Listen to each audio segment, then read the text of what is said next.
स्वागत है आपका भीम न्यूज इंडिया, देश के सबसे प्रमुख और विश्वसनीय चैनल में। आप देख रहे हैं भीम न्यूज इंडिया। नमस्कार, मैं आपके साथ हूं। आइए जानते हैं आज की ताजा अपडेट्स। देश और दुनिया में क्या चल रहा है उसकी पूरी जानकारी लेकर हाजिर हैं। सबसे पहले बात करते हैं आज के मुख्य समाचार की। Rajasthan medical and sales representative union के एक कार्यक्रम में रेलवेमैन फेडरेशन के ऑल इंडिया पदाधिकारी के साथ हिंद मजदूर सभा के पदाधिकारी कॉमरेड मुकेश गालव ने कहा कि कर्मचारियों के साथ 8वां वेतन आयोग एक धोखा है।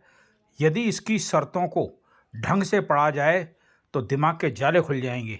ये कहना था कॉमरेड मुकेश गालव का। आप देख रहे हैं भीम न्यूज इंडिया। मैं हूं आपका दोस्त विनय कुमार सिंघल, अपने साथी संवाददाता ओम प्रकाश मेघवाल के साथ। देखिए क्या कुछ कहा कॉमरेड मुकेश गालव।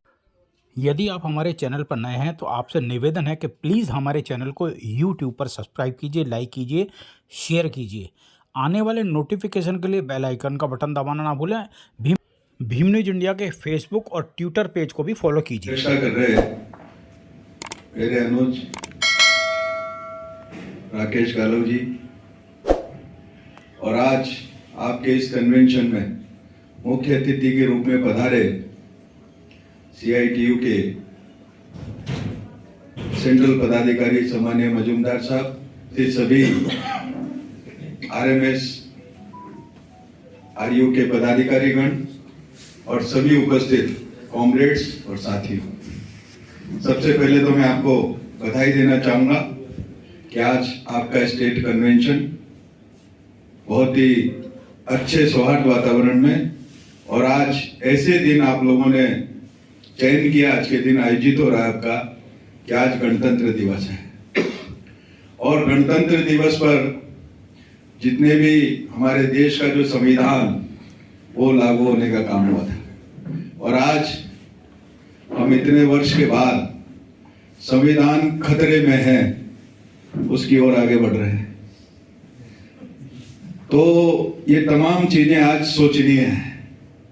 जब संविधान खतरे में है तो निश्चित रूप से आपके अधिकार भी सुरक्षित नहीं रह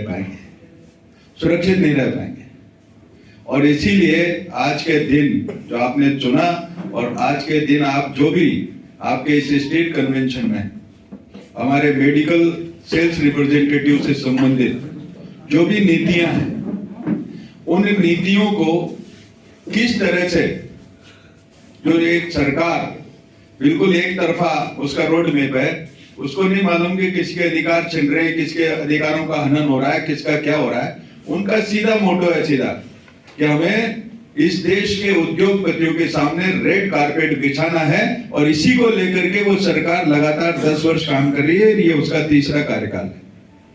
और आप देखिए कि आज 44 राष्ट्रीय श्रम कानूनों को 4 लेबर कोड के अंदर उन्होंने संशोधित कर दिया, और उस नटशेल में उसमें पढ़े जाए तो बहुत 3 वॉल्यूम अलग अलग 300-400 पेज के, उसको समझना एक लंबा प्रक्रिया है। फिर भी जो लोग जिम्मेदारी में सभी सेंट्रल ट्रेड यूनियंस के लगे हुए हैं, और भारत सरकार को भी उन्होंने स्पष्ट रूप से कहने का काम किया कि ये चलेगा नहीं। आप देखिए, आपका रिकॉग्नाइजेशन होगा अभी 4 नए श्रम कोड के अनुसार, तो रिकॉग्नाइजेशन में आपको टोटल जो आपका वोट है, वोट कास्टिंग नहीं, टोटल वोट जितना है, मतलब सैंक्शन कैडर बोलो दूसरे उसमें नहीं, तो सैंक्शन कैडर का, मैन ऑन रोल का नहीं, सैंक्शन कैडर का 51% जो लाएगा वो मान्यता में रहेगा, उसको रिकॉग्नाइजेशन मिलेगी। अब सपोज 100 का कैडर है किसी भी कैडर कैटेगरी का, और 100 में से 20 वैकेंसी ऑलरेडी चल रही है, 25 वैकेंसी ऑलरेडी चल रही है, तो 100 वोट तो डलेंगे नहीं ना। 75 वोट हुए टोटल मैन ऑन रोल। अब 75 का कितने % वोटिंग होगा, उसका 100 का आपको 51% लाना, यानी कोई 50-50 दो भी लिया है ना, तो भी आपका किसी को रिकॉग्निशन मिलेगा नहीं। आप समझ गए? नहीं समझ? नोबडी। तो ये इस प्रकार के, और आप देखो दूसरी तरफ, आज एक वोट से भी जीत जाता आदमी तो प्रधानमंत्री बन रहा, मुख्यमंत्री बन रहा, मंत्री बन रहा, विधायक बन रहा, MLA बन रहा। तो ये ट्रेड यूनियन मूवमेंट, मजदूर आंदोलन क्या ये सारी परीक्षाएं हमसे ही लेनी है क्या? या हमें कोई बहुत बड़ा ताज मिल रहा है कि हमें 51% हम लाएंगे तब हमारी जो है परीक्षा पूरी होगी, तब हम सफल होंगे? ये तो IIT में भी नहीं है भाई, उससे भी ज्यादा परीक्षा होगी हमारी। मान रहे हो नहीं मान रहे हो आप? उससे भी ज्यादा परीक्षा होगी। तो इस प्रकार के ये काले कानून हम पे थोपे जा रहे हैं, उन जनप्रतिनिधियों द्वारा थोपे जा रहे हैं जो एक वोट से जीत के और लाल बत्ती लगा देता है और हरी झंडे की कार में बैठता है और संसद में जाके बैठता है एक वोट से, और हम पे 51% की बाध्यता। ये इस प्रकार देखिए। फिर नटशेल में आप देखिए कि इन्हीं 4 श्रम, इससे पहले जितने भी राष्ट्रीय श्रम कानून थे जो हमारे पूर्वजों ने लड़ करके, बलि दे करके, संघर्ष करके और हासिल किए थे, संघर्ष के दम पे हासिल किए थे। संघर्ष के बिना आज तक मजदूर आंदोलन को कुछ नहीं मिला, बिना संघर्ष कुछ नहीं मिला। आपने संघर्ष करके छीनने का काम किया सरकार से। और क्या थे?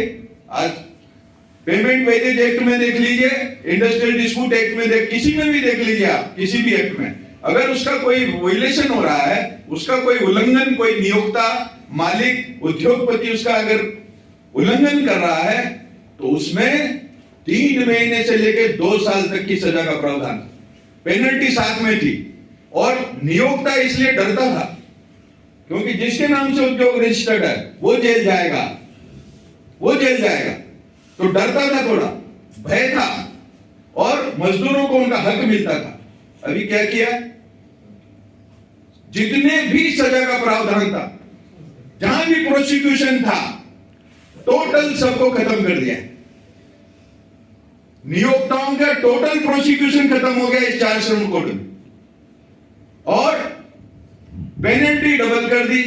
उद्योगपति को क्या फर्क पड़ रहा? 10,000 की जगह 20,000 दे देगा, कायदे से वायलेशन करेगा। कोई भय नाम की चीज नहीं थी। जो भय था वो नाम की चीज नहीं रही। और वो यही चाहते थे, उल्टा मजदूरों को जो उनका राइट टू स्ट्राइक था, अधिकार था, उस राइट टू स्ट्राइक को इन्होंने खत्म कर दिया। अभी अगर आपने हड़ताल करी, डरना मत, मैं डराने के लिए नहीं बोल रहा, सरकार की बात बता रहा हूं। ये कितने कानून लिया है, एक नहीं 10 साल की सजा दे दे, हड़ताल करेंगे, हमारा जन्मसिद्ध अधिकार है, घबराने की जरूरत नहीं है। लेकिन बता रहा हूं क्या क्या चीजें लाए, ये लेके आ गए कि अगर कोई भी संगठन हड़ताल करता है और उस हड़ताल को इलीगल करार दिया जाता है, 99% हम सारे प्रोसीजर फॉलो करते हैं, फिर भी इलीगली होती है, गवर्नमेंट तो फिर भी इलीगली करती है, और इलीगल करार देते हैं तो आपको 2 वर्ष तक की सजा और पेनल्टी है। 2 वर्ष तक की सजा और पेनल्टी है। बताइए आप, जो उद्योगपति हैं उनको साफ कर दिया, और जो मजदूर हैं उनको जेल में डालने का प्रावधान कर दिया है सरकार ने। तो आप सोचने समझने की काम करिए। आप प्रबुद्ध जन हैं, पढ़े लिखे कैडर के लोग हैं, आप विचार करिए, मनन करिए कि ये सरकार इस आंदोलन को, इस मजदूरों को, जो वर्किंग क्लास है, उसको कहां, किस रूप में प्रस्तुत करना चाहती है और किस रूप से ये हमें रखना चाहती है। एक बंधुआ मजदूर की तरह जो इतिहास था वो वापस इतिहास दोहराने का काम ये सरकार कर रही है। और इसीलिए हमें जागरूक होकर, इनका सबका एक ही रामबाण दवाई है, और वो है जन आंदोलन। जब तक हम सेंसिटाइज नहीं करेंगे पब्लिक को भी, हमें वर्किंग क्लास को तो करना ही करना होगा, लेकिन पब्लिक को भी आने वाले समय में अगर हम जन आंदोलन की तरफ नहीं मोड़ेंगे, जन आंदोलन की तरफ सेंसिटाइज नहीं करेंगे, जागरूक नहीं करेंगे, तो मेरे ख्याल से निश्चित रूप से ये अगला कार्यकाल जो होगा वो बिल्कुल बंधुआ मजदूर की स्थिति में लाने वाला होगा, ये मैं आपको बता देना चाहता हूं। और इसीलिए जहां जहां हम रह रहे हैं, पूरा ओढ़ने की जरूरत नहीं है।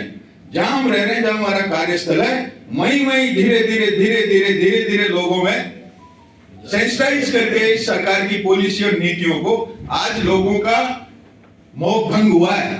आप देखिए, 8वां पे कमीशन ला दिया, टर्म्स एंड रेफरेंस जो उसकी सीमाएं होती है कि उस दायरे में उसको अपनी रिपोर्ट पर प्रस्तुत करनी है, क्या बनाई?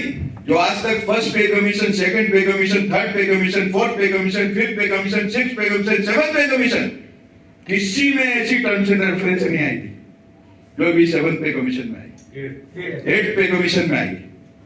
8 पे कमीशन में क्या आई? पे कमीशन अपनी सिफारिश करते समय इस बात का ध्यान रखे, भारत सरकार अंतरराष्ट्रीय स्तर पर भारत का आर्थिक दृष्टि से क्या स्थिति है। हम नीचे से तीसरे नंबर पे हैं, नीचे से तीसरे नंबर पे है। आप समझ रहे हैं ना? आज भी कोई अगर बालक जन्म लेता, कोई बच्चा जन्म लेता भारत में, भारत के उसमें, तो उसपे 5 से 7 लाख रुपए का लोन है, ऋण में, कर्ज में पैदा हो रहा है। इतना कर्ज में आप डूबे हुए हो और विश्व के रुपए न जा रहे हैं। ये पे कमीशन में कभी नहीं आया।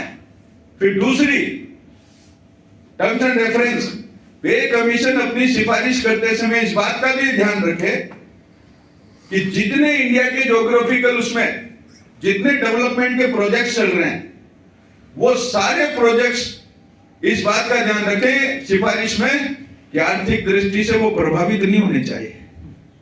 तो आप अंदाजा लगा लीजिए, पढ़े लिखे लोगों, दायरा बता रहा हूं, और उस दायरा वो लक्ष्मण रेखा है एक तरह से पे कमीशन की, उससे बाहर नहीं जा सकता। बाहर जाएगा तो झुलस जाएगा। कबड्डी का पाला नहीं होता, बाहर गया तो आउट, तो ऐसे ही वो बाहर जाएगा तो सिफारिश आउट। आप समझना। और हमारे लोग खुश हो रहे हैं, हाँ पे कमीशन आ गया, बल्ले बल्ले हो जाएगी, 2-2 जेल में बड़ी शिकायत चलानी पड़ेगी। आप समझ रहे हो ना? ये तीसरी टर्म्स एंड रेफरेंस जो सोशल सिक्योरिटी से संबंधित है, सामाजिक सुरक्षा से संबंध रखती है सीधा सीधा। और क्या है? बोले भारत सरकार ने पे कमीशन इस बात का ध्यान रखे सिफारिश करते समय कि गवर्नमेंट ऑफ इंडिया ने 1 जनवरी 2004 से न्यू पेंशन स्कीम को अडॉप्ट किया है। तो अपनी सिफारिश करते समय इस बात का ध्यान रखें कि यूनिफॉर्मिटी होनी चाहिए सामाजिक सुरक्षा में। यानी जो ओल्ड पेंशन वाले हैं उनको भी कंट्रीब्यूटरी सिस्टम में लाओ, जो नॉन कंट्रीब्यूटरी सिस्टम में है उनको भी आप कंट्रीब्यूटरी सिस्टम में लाओ, तब जाके समानांतर होगा, पैरेलल जब पॉलिसी बनेगी। इस बात का भी ध्यान रखें। तो इन टर्म्स एंड रेफरेंस के चलते हुए हम क्या अपेक्षा करते हैं पे कमीशन? क्या वो सरकारी और राज्य कर्मचारी जितने भी हैं, राज्य सरकारों के, केंद्र सरकारों के, इनके, क्या उनको कुछ मिलने वाला है? और इसीलिए नेशनल काउंसिल जेसीएम ने इस बात का वो रखा है कि सबसे पहले टर्म्स एंड रेफरेंस संशोधित होने चाहिए। जब तक ये संशोधित नहीं होंगी कोई बातचीत करने का काम होगा नहीं। फायदा क्या? उसका तो दायरा फिक्स हो गया। हम कितना ही जस्टिफिकेशन दे किसी भी डिमांड के ऊपर, क्या मिलने वाला? उस दायरे से बाहर तो जाने वाले नहीं। और अगर बना नहीं था तो पे कमीशन की जरूरत क्या है? आपका 1/1/2026 को बेसिक पे प्लस जितना डीए हो वो, और जितना देना है वो दे दो, बात खत्म होगी। काय के लिए इतना रामायण और ये सब करने की जरूरत पड़ेगी?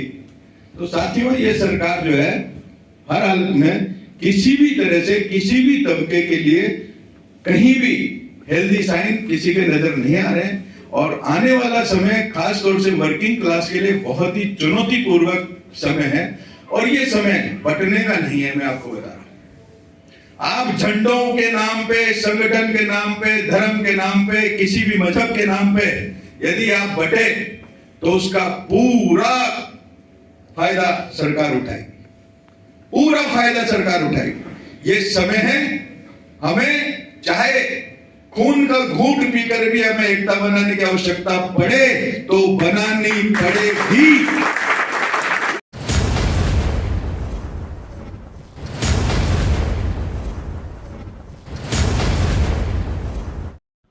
आपका बहुत बहुत धन्यवाद। बने रहिए हमारे साथ।